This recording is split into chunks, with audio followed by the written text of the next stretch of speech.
ফল খাওয়া স্বাস্থ্যের জন্য ভালো, কিন্তু ভুল সময়ে খেলে অপকারী বেশি হয়। আপেল খাওয়ার সেরা সময় সকালবেলা। পেকটিন হজম শক্তি বাড়ায়, কোষ্ঠকাঠিন্য দূর করে। রাতে খেলে অ্যাসিডিটি হতে পারে।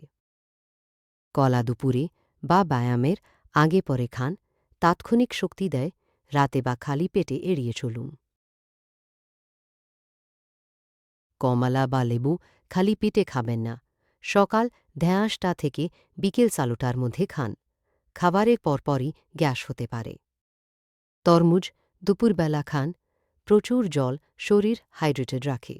রাতে এড়িয়ে চলুন, বারবার বাথরুমে যেতে হয়। আঙুর ও বেরি সকালের নাস্তা বা বিকেলে খান। স্মৃতিশক্তি বাড়ায়, ওজন নিয়ন্ত্রণে রাখে। রাতে ঘুমানোর আগে কোনো ফল খাবেন না। সুস্থ থাকতে নিয়ম মেনে ফল